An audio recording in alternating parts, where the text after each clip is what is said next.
اعوذ باللہ من الشیطان الرجیم، بسم اللہ الرحمن الرحیم۔ آپ تمام ناظرین کی خدمت میں سلام عرض کرتے ہیں۔ آپ واقعاً خوش نصیب ہیں کہ تفسیر کے اس پروگرام میں شرکت کر رہے ہیں اور سبیل قرآن کی اس پہل یعنی رمضان ٹو رمضان وتھ سبیل قرآن میں اس کا ساتھ دے رہے ہیں۔ سبیل قرآن کی ٹیم آپ کے جذبے کو سلام کرتی ہے۔ یہ سورہ توبہ کی تفسیر کا 28واں ایپیسوڈ ہے۔ انشاءاللہ آج کی اس ایپیسوڈ میں ہم مزید 3 آیتوں کی تفسیر کو جاننے کی کوشش کریں گے، جس میں ہم یہ جانیں گے کہ منافقین کے صفات کیا ہیں۔ تو آئیے اس کی تفسیر کو جاننے سے پہلے تلاوت اور ترجمے کو سنتے ہیں۔ کتاب انزلناه الیک مبارک لیدبروا آیاته بسم اللہ الرحمن الرحیم۔ المنافقون والمنافقات بعضهم من بعض يأمرون بالمنكر وينهون عن المعروف ويقبضون أيديهم نسوا الله فنسيهم إن المنافقين هم الفاسقون۔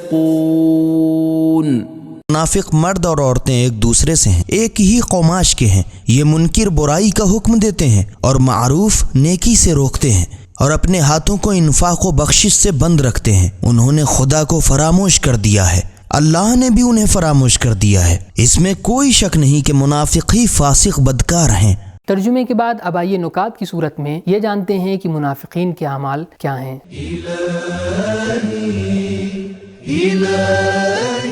صدر اسلام میں منافقت صرف مردوں تک ہی محدود نہیں تھی، عورتوں میں بھی یہ مرض پایا جاتا تھا، اور وہ بھی فساد پھیلانے میں اہم برابر کا کردار ادا کر رہی تھی۔ سوال: اللہ تعالیٰ پر نسیان، بھوک چوک طاری نہیں ہوتا، چنانچہ ارشاد خداوندی ہے وَمَا كَانَ رَبُّكَ نَسِيًّا، سورہ مریم آیت نمبر 64۔ تیرا رب بھولنے والا نہیں ہے، جبکہ اس آیت میں خدا نے فرمایا کہ منافقین نے خدا کو بھلا دیا، تو خدا نے بھی ان کو بھلا دیا۔ آخر اس کا کیا مطلب ہے؟ جواب: اللہ کی طرف فراموشی کی نسبت مجازی ہے۔ مقصد یہ ہے کہ خدا ان کے ساتھ فراموش شدہ افراد کی مانند سلوک کرے گا، نہ یہ کہ انہیں فراموش کر دے گا۔ امام علی رضا علیہ السلام نے فرمایا کہ جو شخص خدا اور قیامت کو فراموش کرے تو اس کی جزا یہ ہے کہ وہ خود کو فراموش کر دے گا۔ تفسیر نور الثقلین۔ حضرت علی علیہ السلام نے فرمایا کہ اللہ کے فراموش کرنے کا مطلب یہ ہے کہ اللہ اسے بھلائی سے محروم کر دیتا ہے۔ تفسیر برہان۔ تو نکات میں ہم نے جانا کہ خداوند عالم منافقین کو کس طرح سے بھلا دیتا ہے اور انہیں اپنی نظر کرم سے کس طرح سے محروم کر دیتا ہے۔ تو اب آئیے اس آیت کے پیغام پر بھی روشنی ڈالتے ہیں۔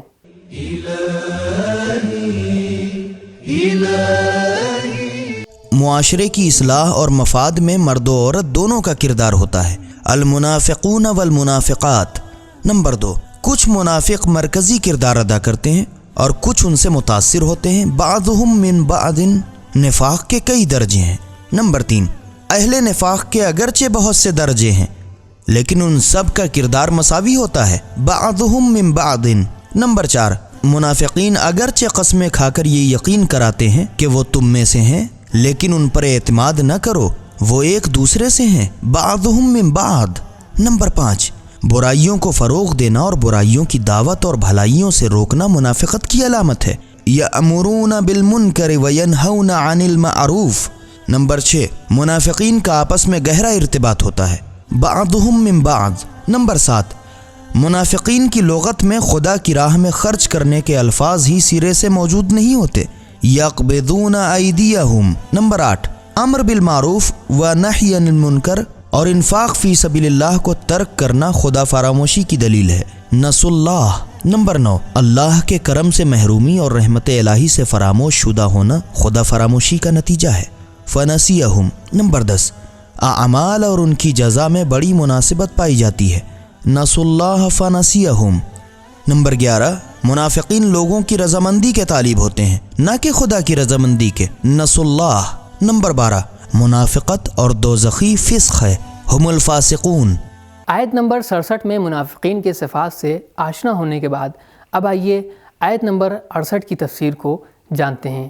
بسم اللہ الرحمن الرحیم۔ وعد الله المنافقين والمنافقات والكفار نار جهنم خالدين فيها هي حسبهم ولعنهم الله ولهم عذاب مقيم۔ اللہ نے منافق مردوں اور منافق عورتوں اور کفار سے آتش دوزخ کا وعدہ کیا ہے جس میں وہ ہمیشہ رہیں گے، وہ دوزخ ان کے لیے کافی ہے، اور اللہ تعالیٰ نے ان پر لعنت کی ہے اور اپنے لطف و کرم سے انہیں دور کر دیا ہے، ان کے لیے مستقل عذاب ہے۔ اس آیت کے ترجمے کے بعد اب آئیے آیت کے پیغام پر گفتگو کرتے ہیں۔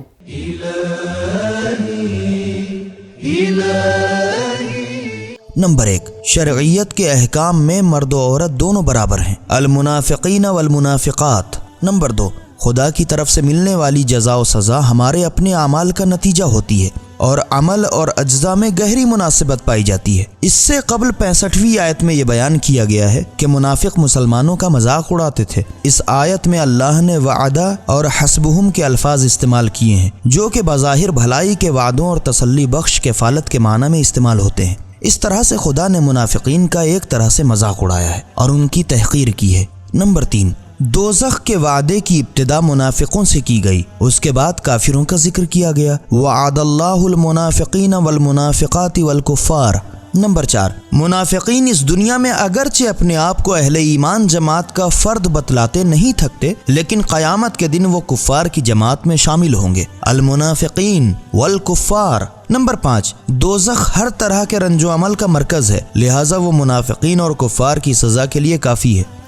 تو ہم نے اس آیت میں منافقین کی سزا کو تفصیل سے جان لیا ہے۔ اب آئیے اگلی آیت کی تفسیر کو جاننے سے پہلے اس کی تلاوت اور ترجمے کو سنتے ہیں۔ بسم اللہ الرحمن الرحیم كالذين من قبلكم كانوا أشد منكم قوة وأكثر أموالا وأولادا فاستمتعوا بخلاقهم فاستمتعتم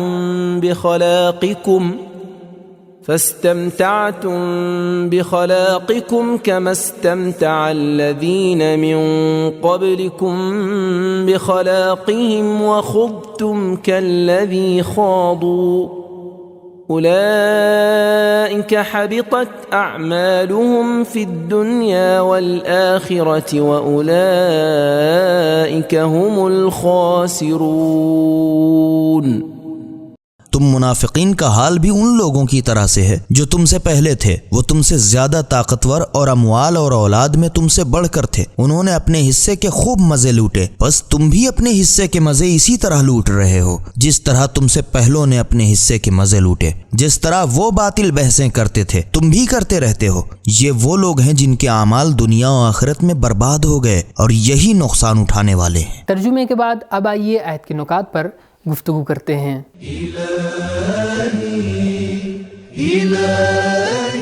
اس آیت میں لفظ خلاق مطلقاً حصے کے معنی میں آیا ہے، اگرچہ لغت میں یہ لفظ اخلاق و اخلاقیات کے لیے استعمال کیا گیا ہے جنہیں انسان اپنے اندر پیدا کرتا ہے۔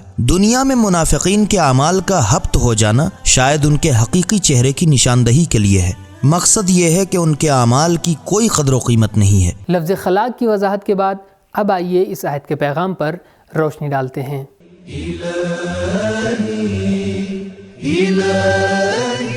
نمبر 1، قوم و ملت کی تاریخ اور سرنوشت میں بڑی مشابہت پائی جاتی ہے، کالذین من قبلکم۔ نمبر 2، ہر دور میں کفر اور نفاق موجود رہا ہے اور خدائی روش بھی ہر دور میں یکساں رہی ہے، کالذین من قبلکم۔ نمبر 3، فوجی قوتاً اور اقتصادی وسائل اور افرادی اور انسانی قوت قہر الہی سے رکاوٹ ثابت نہیں ہو سکتی۔ نمبر 4، منافقین اور کفار اپنی قوت اور مال و اولاد پر بھروسہ کرتے ہیں، کانوا اشد منکم قوتاً۔ نمبر 5، دنیاوی منافع کے حصول کے لیے ایمان شرط نہیں ہے، دنیاوی منافع کفار و منافقین کو بھی حاصل ہوتے رہتے ہیں، فاستمعوا۔ نمبر 6، دنیاوی کامیابیاں اور کامرانیاں جلد ختم ہو جاتی ہیں، فاستمعوا بخلاقہم۔ نمبر 7، انبیاء کے مخالفین کی دنیاوی کامیابی ان کی قد و کاوش کا نتیجہ ہے، فاستمعوا بخلاقہم۔ نمبر 8، ہر کامیابی اور کامرانی کو رضا الہی کی دلیل نہیں سمجھنا چاہیے، فاستمعوا حبطت اعمالہم۔ نمبر 9، حق سے منحرف افراد کو بھی اللہ دنیاوی نعمات کا حصہ عطا کرتا ہے بخلاقہم، جبکہ آخرت میں ان کے لیے کوئی حصہ نہیں ہوگا۔ اولئک لا خلاق لہم فی الآخرہ، سورہ آل عمران آیت نمبر 77۔ ان کا آخرت میں کوئی حصہ نہیں ہوگا۔ نمبر 10، بگاڑ اور مفاد میں ڈوبے رہنا اور دین سے جنگ کرنا سقوط کا موجب ہوتا ہے۔ خود تم خاضو، جبکہ گناہ کے بعد توبہ سے نجات کا سامان فراہم ہوتا ہے۔ نمبر 11، کفر و نفاق حبط اعمال کا موجب ہوتا ہے، حبطت۔ تو یہ تھا ہمارا آج کا ایپیسوڈ۔ انشاءاللہ اگلے ایپیسوڈ میں پھر ملاقات ہوگی، تب تک کے لیے شکریہ، خدا حافظ۔ سبیل قرآن، ہدایت کا راستہ۔